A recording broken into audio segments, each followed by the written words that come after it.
Welcome, friends. So I'll be sharing yet another standing posture, and this one, do the musubi dachi. So for this one, it helps really in transitioning your weight from point A to point B, and it's the foundation for things where you are more in a back leaning stance, and then you could transition to other positions. But this, where your heels are together and your toes are apart, helps to give you that framework. Now, when most people, if you were to just take an average person that doesn't do martial arts or standing practice, or maybe just not like doing something in their body a lot with mindfulness, is when they do this, their weight goes to their heels like this, and then they feel like, especially if they're operating more from this center, that they start to stack and they feel this compress. So this position, the more you put this, there's a limit, but when you put your toes out, it starts to compress your lower back if you stand like a human. So again, I suggest you don't use shoes. And from this, your heels are together, your toes are apart, and it's maybe about 2 fist distance apart. So it's not too wide, but it's not too close. So just about 45 degrees. So you want to feel that the weight is shifting again onto the frontal bones. So if you were to go like this,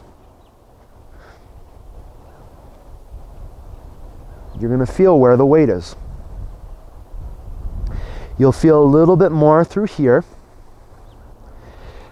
And your lower back, when you get this to happen all from here, your lower back will lengthen out as if you're sitting in a tall stool. So you're here, and our hands will come back to this position. Remember, the armpits, like you're holding a hot steam bun. It's round as if, kind of like you're doing a gedambarai. So it has that kind of quality because this outer edge of your pinky connects to your shoulder blade. When you go like this, you're not using your chest or your shoulder, you're trying to sink your shoulder into here. So this is the small intestine Jinjing line, the line of power of the small intestine.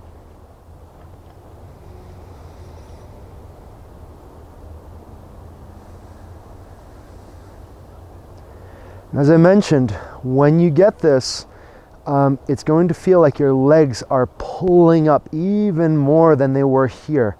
From here, if I kind of exaggerate it, now here, again. So don't stand on your legs. Feel like this is supporting your legs.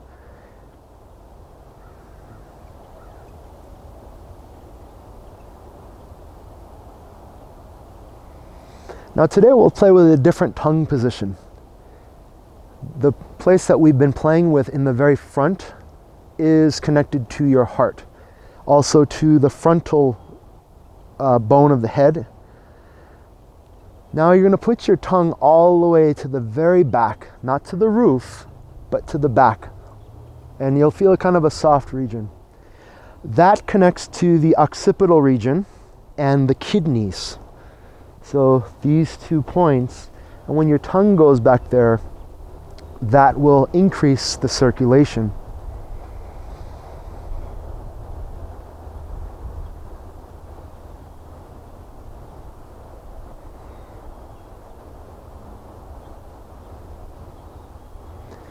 Now in the future, as you start to get more sensitive inside your body, you'll start to notice, you can feel the circulation of your organs.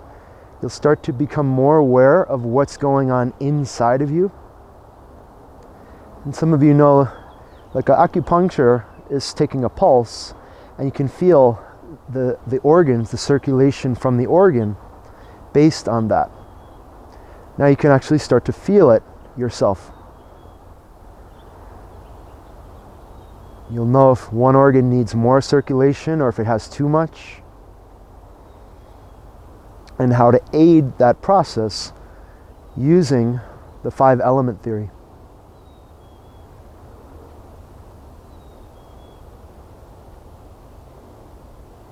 Lift through the rear crown, soften here, and at the same time, open up this part. There is a range of movement that you don't get into. So a certain range of movement would mean you're getting into contraction. So your hands never go to a certain range, like this, or like this. There are certain ranges of movement that are natural. And in the future, you start to take different, you take the static movement and you get into these slight undulations, and that creates more of a vibration. As I mentioned, this static dryer sheet, you create more and it kind of charges it up more. So the bones actually are built like kind of like semiconductors. There's a piezoelectricity.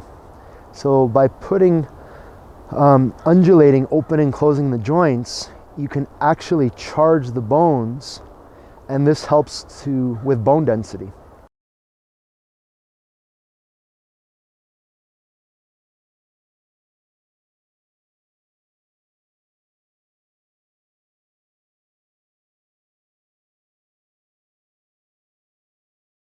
It helps the bone marrow.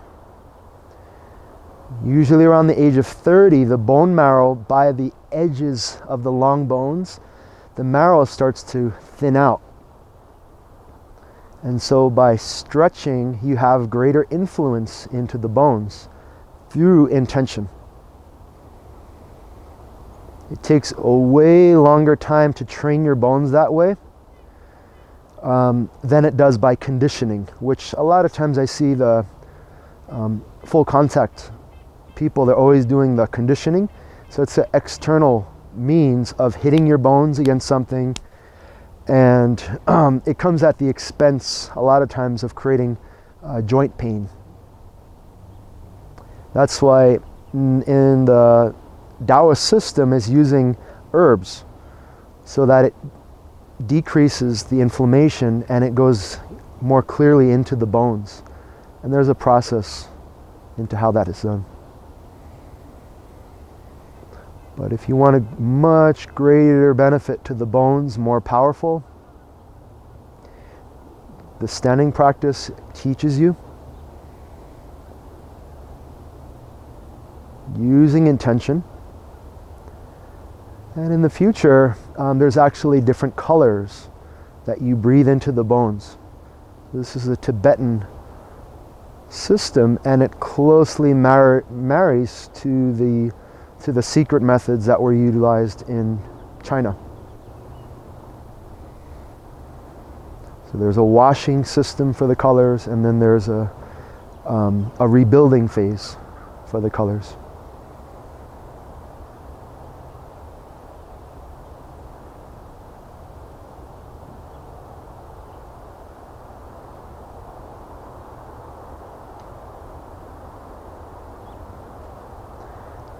Now, equanimity is the gateway to being able to work with things outside yourself, because it's coming from a less jaded perspective. You're getting it directly.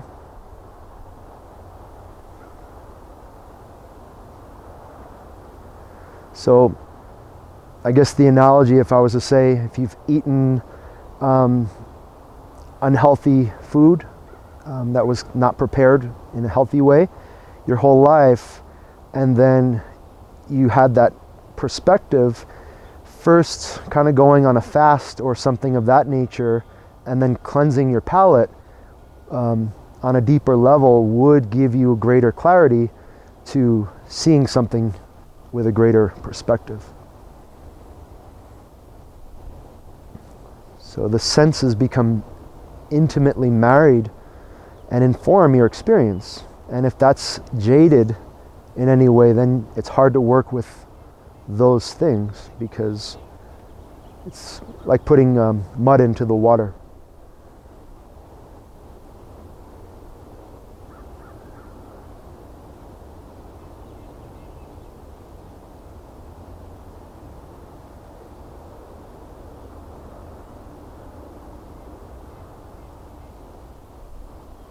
And to come out of the standing posture, lift and come out.